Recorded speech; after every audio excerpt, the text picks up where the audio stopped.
Et Dieu a vu que le sexe était bon. T'as déjà pensé à ça?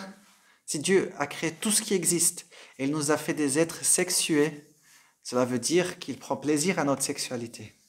C'est lui qui l'a projeté et il a vu que c'était bon. Et c'était même très bon.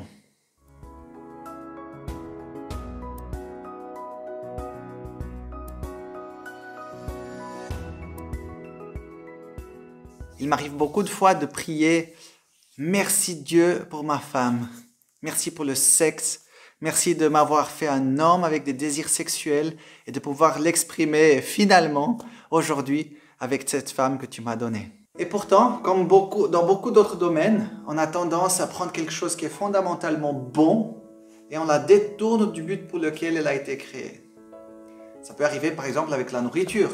Manger, c'est bon et c'est important.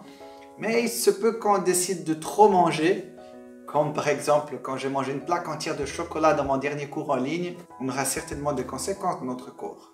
Ça peut être aussi avec l'autorité. L'autorité qu'un parent a sur ses enfants, par exemple, elle est bonne, c'est quelque chose de bon. C'est censé protéger le plus faible. Mais une mauvaise utilisation de cette autorité peut causer des violences physiques ou verbales avec des conséquences très négatives pour l'enfant. Eh bien, la sexualité, c'est un cadeau de Dieu. Le but, c'est d'être profondément connecté avec quelqu'un, dans ses émotions, dans le partage de son histoire, de ses secrets, dans la fidélité l'un pour l'autre, dans un amour qui se sacrifie, et finalement faire déborder tout cela dans la plus grande intimité physique que deux personnes peuvent avoir, le sexe. Et en comparaison à cela, sincèrement, la pornographie, c'est de la poubelle. C'est boire de l'eau, de l'égout. À peu près vers 15 ans, avec le début de l'Internet à haut débit, j'ai découvert la pornographie. Et ça a été exactement comme la psychologue Sabine Duflo a exposé dans une conférence de l'association Stop au porno. Elle a dit « L'image n'a pas le même effet dans le cerveau que la parole. » En voulant dire que si on écoute quelque chose, quelqu'un qui dit quelque chose de pornographique, ou même si on lit, cela n'a pas le même effet dans le cerveau que de voir une image. Elle continue.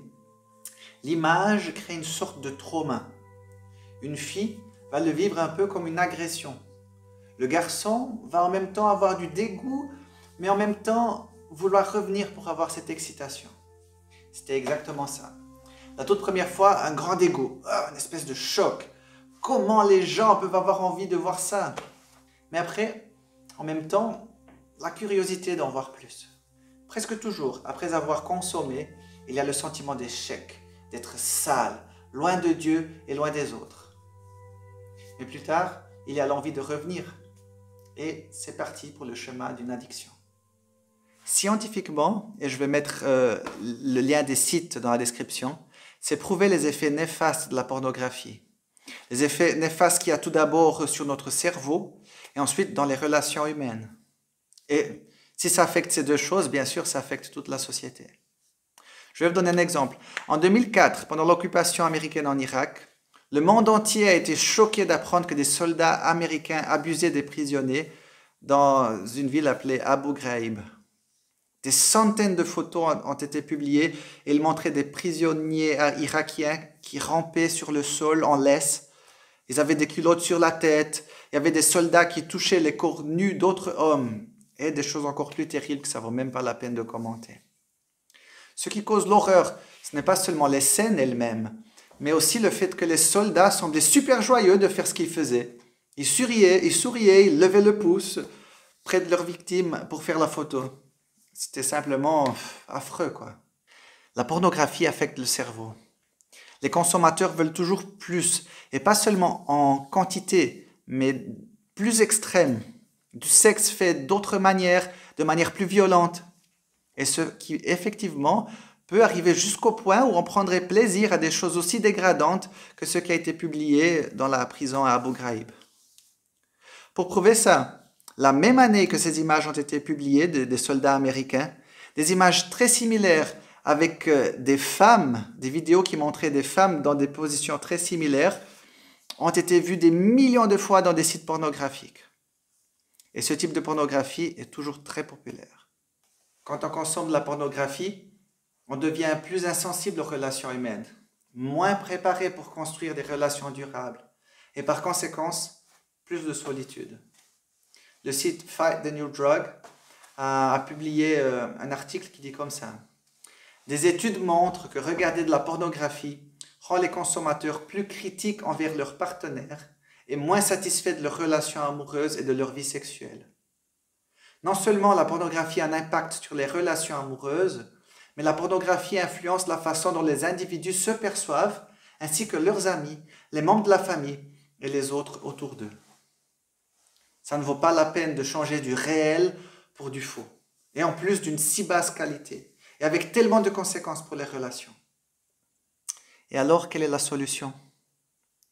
Après quelques années de lutte solitaire, je demandais toujours à Dieu de me délivrer, mais rien ne se passait. Jusqu'à ce que je comprenne, je ne peux pas gagner cette lutte tout seul. J'ai besoin d'aide. Et c'est là que j'ai parlé avec un ami de l'église pour qu'il m'accompagne. Il avait beaucoup moins d'années de vécu avec Dieu que moi, mais dès qu'il a décidé de vivre pour Jésus, sa vie avait été complètement changée. D'un jeune qui était tout le temps dans les fêtes, qui prenait plaisir à conquérir une fille après l'autre et aussi avoir des relations homosexuelles, il est devenu quelqu'un qui aimait Dieu et qui voulait faire sa volonté. Il avait abandonné toutes ces choses et avait décidé de trouver et de construire une relation avec une seule femme pour le reste de sa vie. La transformation qu'il avait vécue radicalement, j'avais besoin pour ma propre vie, moi, un chrétien de plusieurs années. Le verset qui est la base de cette décision est celui-ci. Jacques 5,16. Confessez vos péchés les uns aux autres et priez les uns pour les autres afin que vous soyez guéris. Quand un juste prie, sa prière a une grande efficacité. Confessez vos péchés les uns aux autres et priez les uns pour les autres. C'est seulement à partir de ce moment que j'ai commencé à avoir des victoires dans ce domaine. On est devenus partenaires de cheminement, on se rencontrait une fois par semaine pour partager, pas seulement si j'avais réussi à vaincre les tentations sexuelles ou pas, mais pour partager les joies et les tristesses de notre vie avec Jésus. On partageait ce qu'on avait découvert de la Bible, ce qu'on ressentait pour les filles réelles, qu'on était intéressés. Et au fil du temps, la pornographie ne faisait plus partie de mon quotidien. Plus tard, j'ai aussi partagé avec ma femme, qui était d'abord, avant même de fréquenter, j'ai partagé avec Clarissa que j'avais vécu ces années sombres. Comme ça, elle connaissait aussi sur mon passé avant de s'engager avec moi. Ce que je trouve fantastique de ce principe de confesser les péchés les uns aux autres, c'est qu'il nous fait sortir de notre solitude. J'ai commencé à avoir un véritable ami, pas seulement quelqu'un pour faire du sport ou pour faire un jeu de société, mais quelqu'un qui me connaissait pour de bon, quelqu'un avec qui on va partager sur tout. Plus tard, avec ma future copine, c'était la même chose. Je sors de mon isolement et ça lui a aussi donné l'ouverture pour qu'elle partage des choses qu'elle avait vécues qui n'étaient pas très saines. Quand on s'ouvre, quand on est complètement honnête sur ce qu'on vit, on commence à avoir des relations authentiques. Et c'est ça le but de Dieu. Pas seulement pour notre sexualité, mais pour toute notre vie.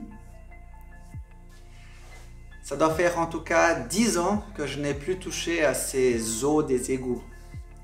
J'ai aussi décidé de ne pas regarder des films ou des séries qui sont très sexualisées, qui ont des images explicites de sexe ou qui traitent le sexe d'une manière vulgaire. J'ai toujours des partenaires de cheminement pour m'aider à continuer sur la bonne voie, pour éviter l'isolement et la solitude, et pour qu'ils puissent m'avertir de dangers que peut-être je ne vois pas. Et toi? Est-ce que tu veux aussi te battre pour plus de relations authentiques dans ce monde? Alors sors de ta solitude et ouvre-toi.